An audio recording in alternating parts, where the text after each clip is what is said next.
This is my presentation for the transport of non-indigenous species for my junior seminar. My name is Brooke Farrell, and let's get started. What is a non-indigenous species? A non-indigenous species is defined as a plant or animal that is transported to a new environment or habitat from its native habitat.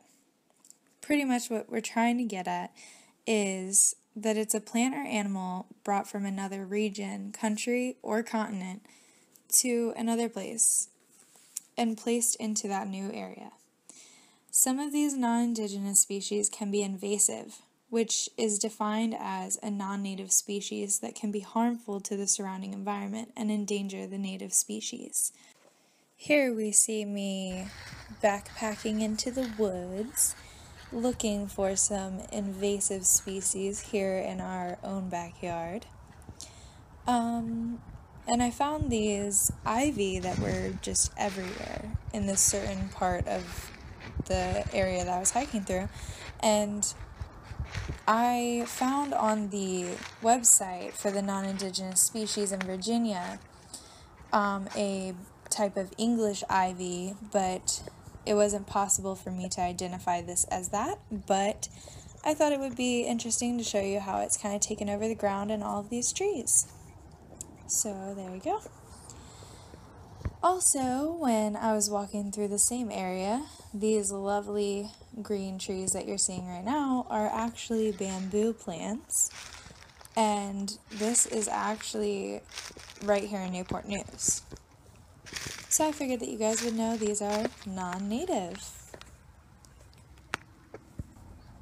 Non-indigenous species are species that are transported from one region to a region that they're not normally found in.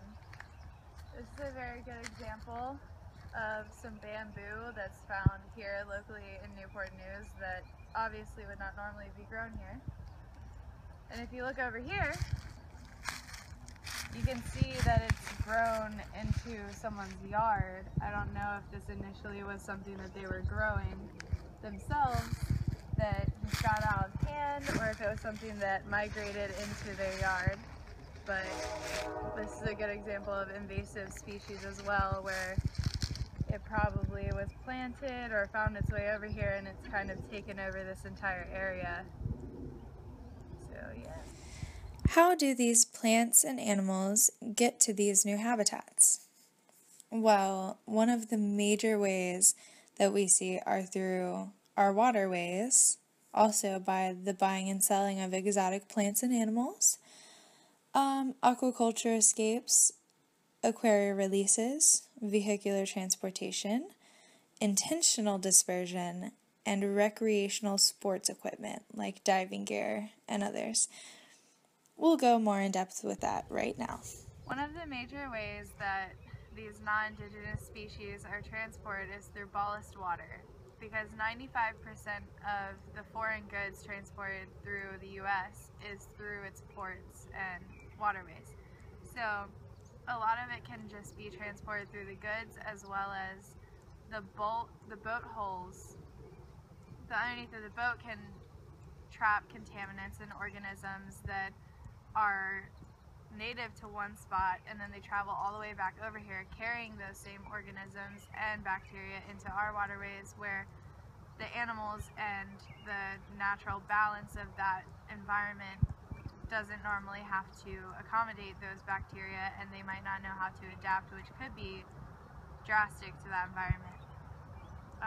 Another way is aquaculture escapes. When they have these aquaculture where the animal is kept in this little contained area and they're trying to produce them from where they're not normally found to necessarily reduce the transportation of it from another area, it can escape from that confined area and then distribute that bacteria that is not normally found in that given environment and expose the entire area and all of its organisms to that bacteria as well. Also, there are intentional introductions of non-indigenous species, whether it be for just natural beauty. They have been known to just expose something to an area so that there's more pretty flowers or different things to be exposed just for aesthetics. Also, with agriculture and other things you can expose, but a lot of the agriculture, they are actually contained and they limit their reproduction and they monitor those things, and normally the agriculture aspect isn't as bad. Also, vehicular transportation, obviously. Someone can transport one thing from Virginia, and if you think of non-indigenous from a different country, even moving something that's native to Virginia over to California and exposing their environment to it, it could be a totally different aspect and endanger that environment and habitat and all the organisms within it. Also, a major one that people don't necessarily think about is escaped ornamental plants, nursery sales, and just household plants that aren't disposed of properly and exposed to the environment around them. When the owner doesn't want it anymore, they just put it outside, and then they wind up reproducing and they could become invasive, and then that entire area is just full of these plants that might be taking the nutrients from the native plants and endangering them. That's one of the main things, is that invasive species, whether it be animals or plants, are known for harmful effects towards the native and actually endangering most of the native plants and taking over that area.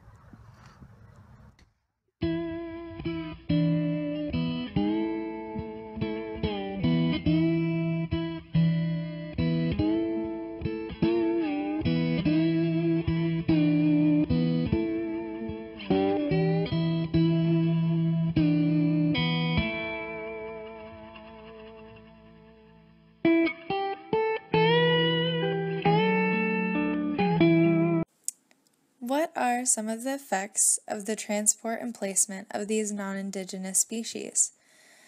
Some non-indigenous plants or animals are dangerous to the native species in that area, which we previously discussed about the invasive species. But how are they dangerous? Well, they can use vital resources and nutrients needed for the native plants and animals to survive.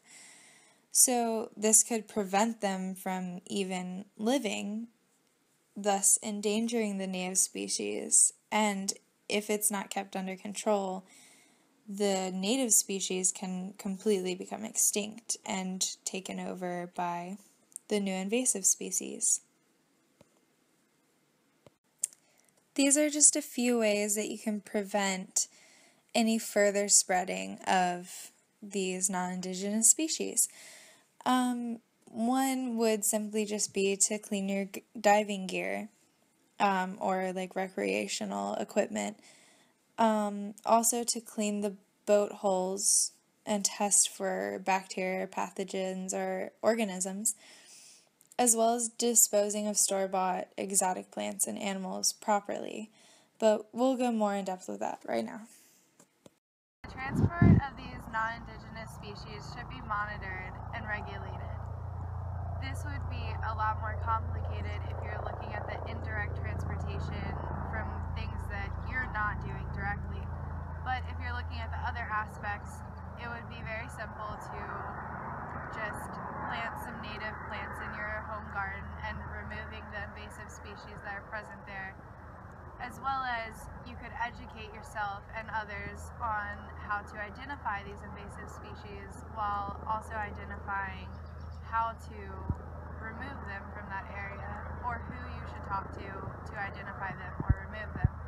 As well, some of the indirect transportation of these indirect species could be limited by simply cleaning your gear, cleaning the hull of your boat, or cleaning your diving gear, nets, any of these things that could be holding contaminants that you're not noticing are being dispersed to other regions of waterways and possibly spreading disease.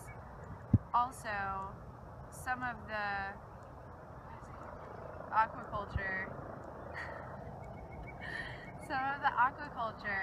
that people are doing now, it would be easier if there's a way to completely eliminate the possibility of these animals escaping from where you're trying to mass produce them in an area that they're not normally found, because once they escape, they're dispersing these toxins into the areas that they're escaping to. So that's just a few ways that you can help the environment around you from invasive species. It's really important to be able to identify these invasive species so as we can either control them or remove them from the environment that they may be harmful to. So this is a good example of them being able to realize that bamboo is not supposed to be grown here and either removing it themselves if they see harm to it, or telling someone in the government or whatever facility to come look at it and figure out how to remove it safely for the surrounding environment.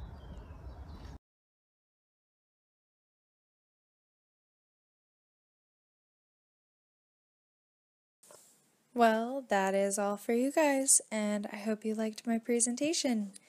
Here are a few silly photos that I took while I was out there filming. Have a great day.